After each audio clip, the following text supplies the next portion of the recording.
Bismillahirrahmanirrahim. Assalamualaikum warahmatullahi wabarakatuh. Kepada yang terhormat yaitu Ibu dosen pengampu mata kuliah media pendidikan, yaitu Ibu Dr. Siti Nuri Nurhaidah MA.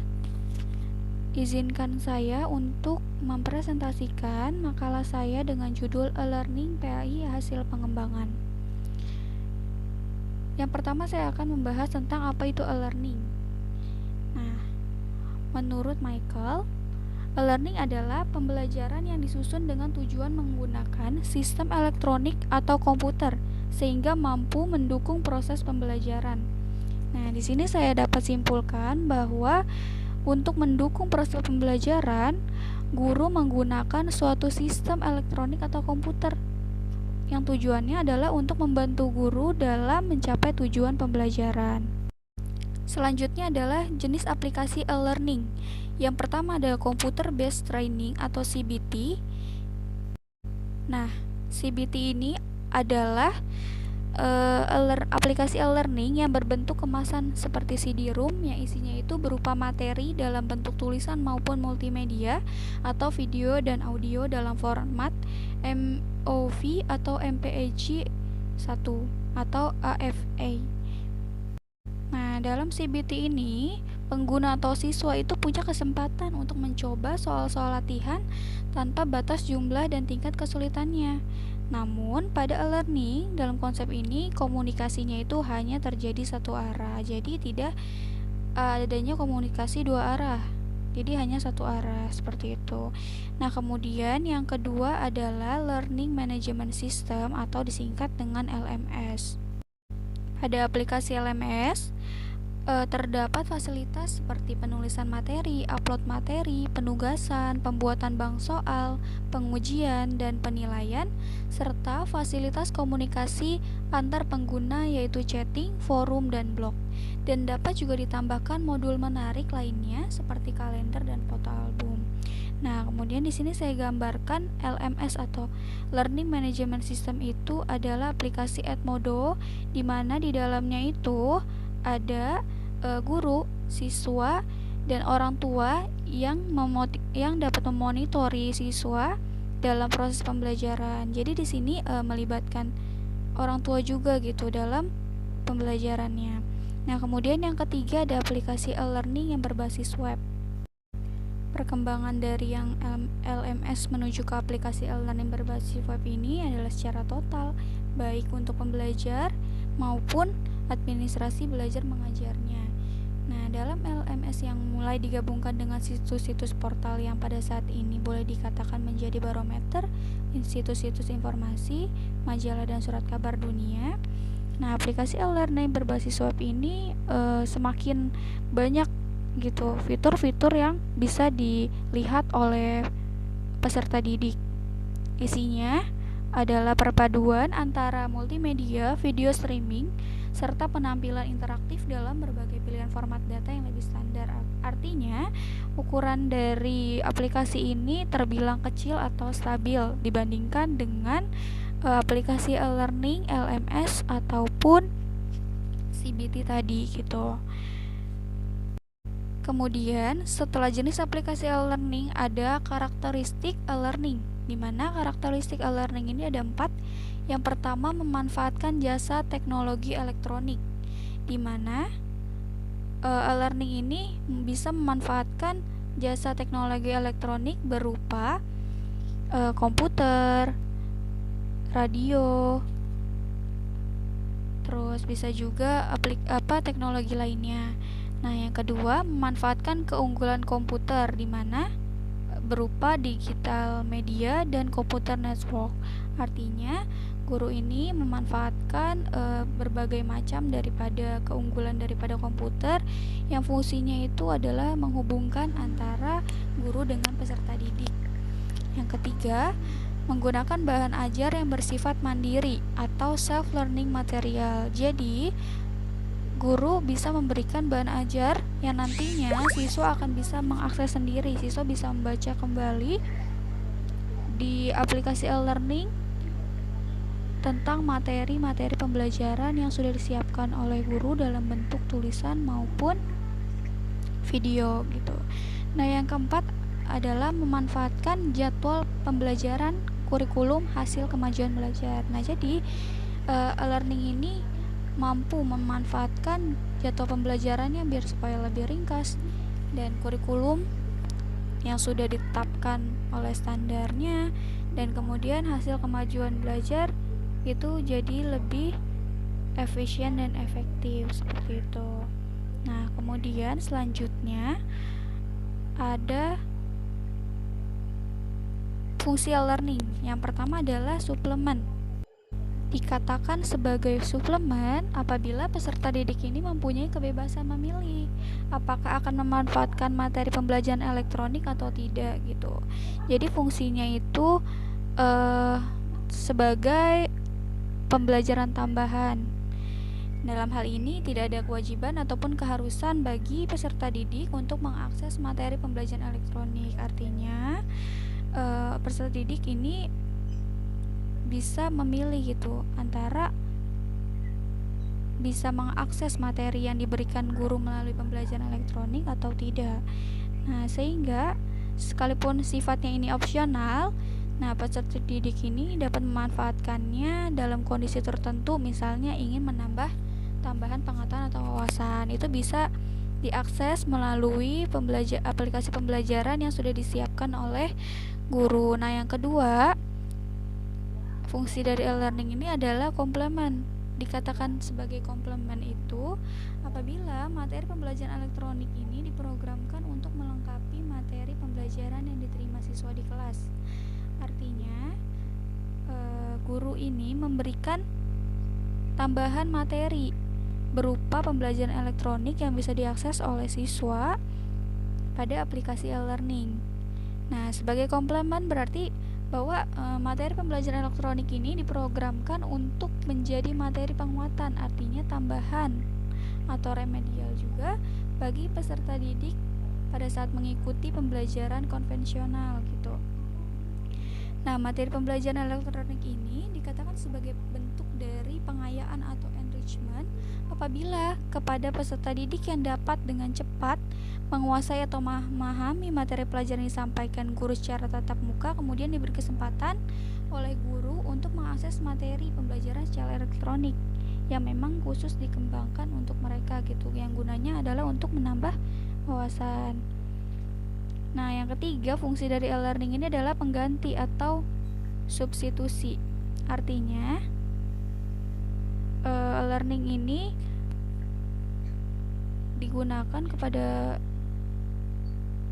mahasiswa, terutama pada kegiatan pembelajaran yang tujuannya adalah mahasiswa dapat secara fleksibel mengelola kegiatan perkuliahannya. Artinya, e-learning ini banyak digunakan di beberapa perguruan tinggi.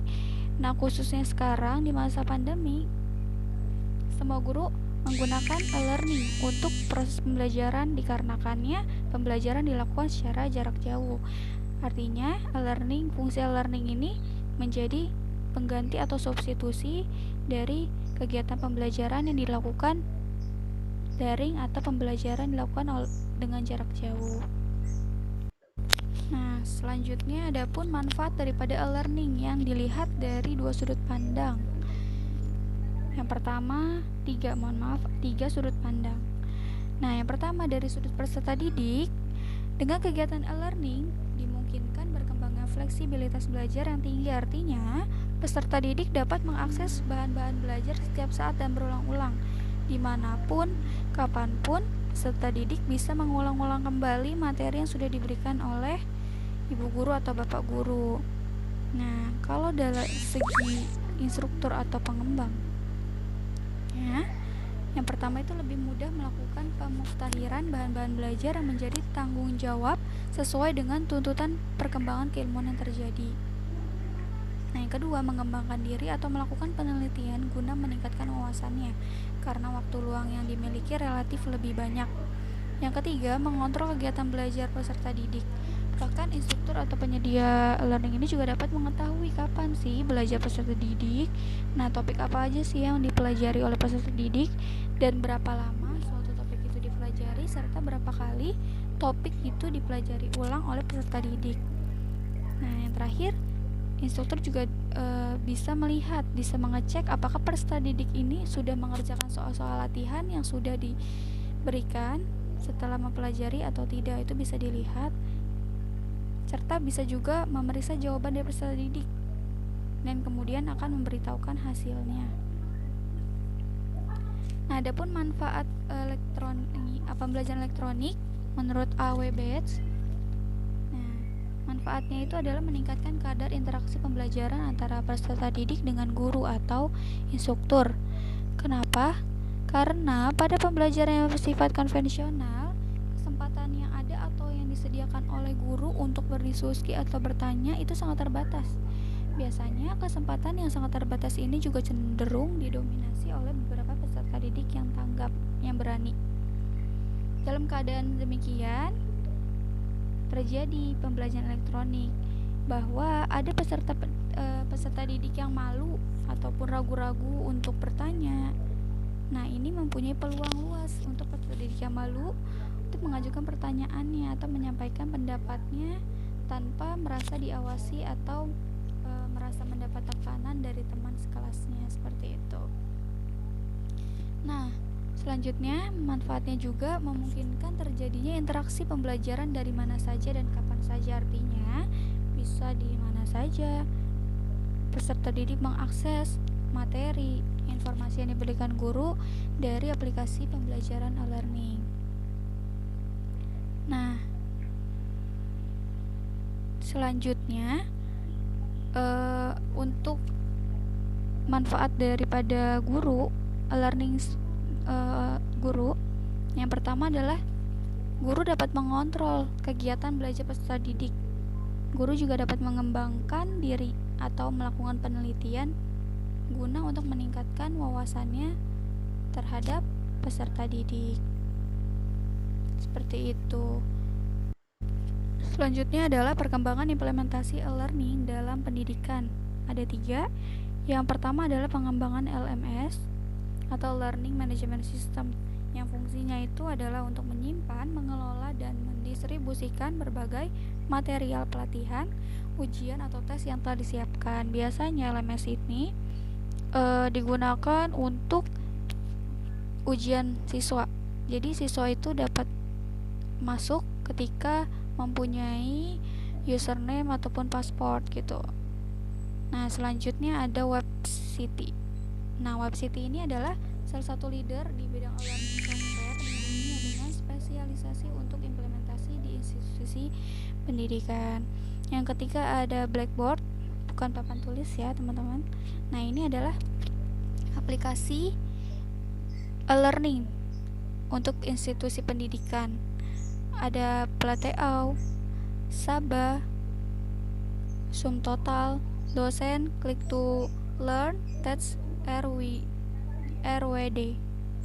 Nah, beberapa contoh software yang bisa digunakan untuk melakukan proses pembelajaran e-learning.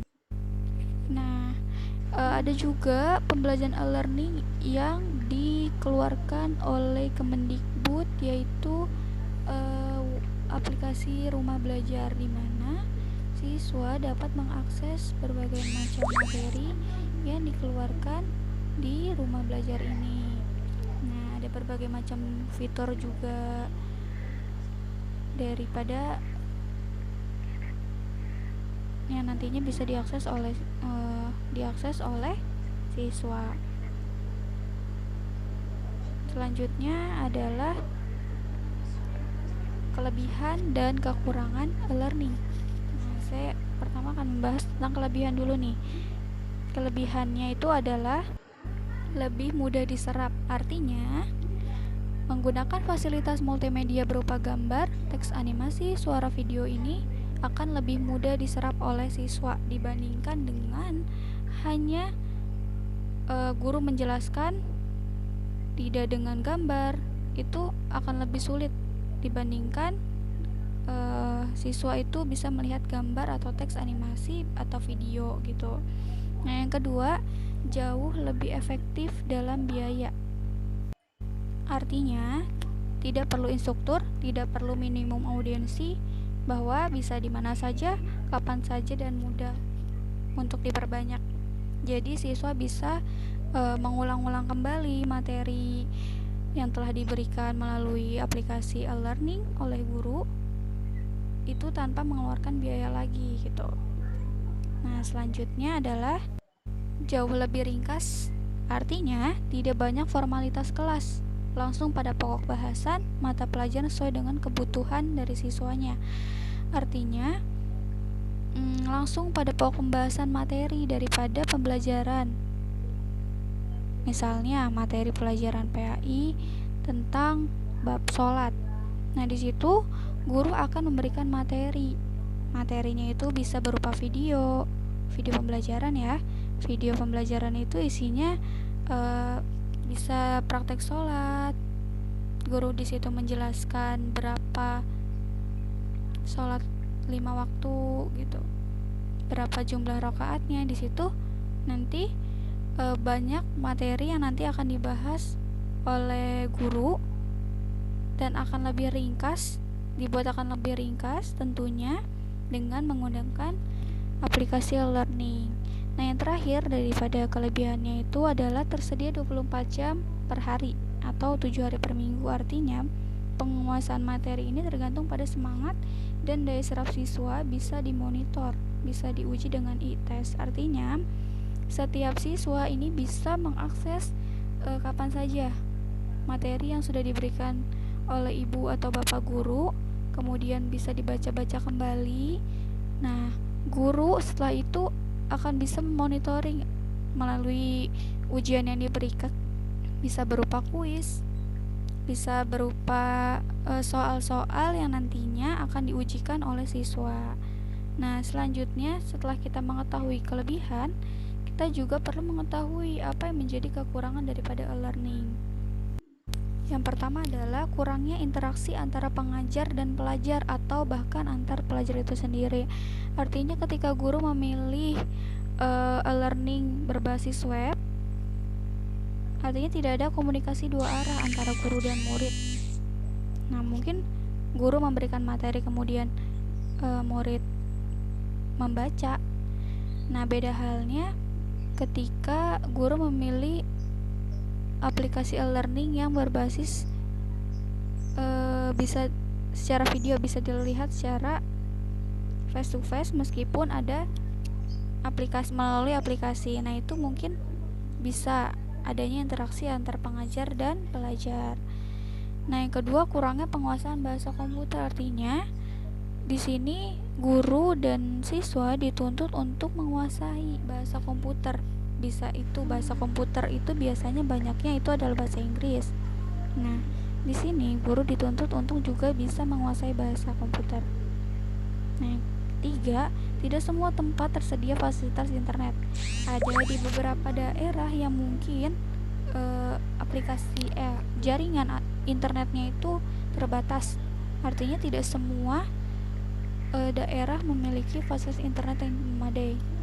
Yang terakhir adalah kurangnya sumber daya manusia yang menguasai internet. Artinya tidak semua siswa yang bisa mengakses pembelajaran e-learning ini dengan baik.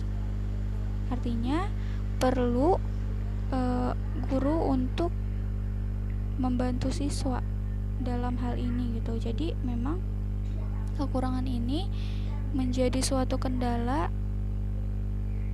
di masa pandemi ini tentunya, bahwa pembelajaran daring atau pembelajaran jarak jauh ini adalah menggunakan e-learning. Jadi kita semua perlu dituntut untuk memanfaatkan teknologi di masa pandemi ini, karena memang semakin kesini teknologi itu adalah semakin canggih. Jadi kita sebagai calon guru artinya perlu memanfaatkan teknologi ini untuk nantinya sebagai sarana kita untuk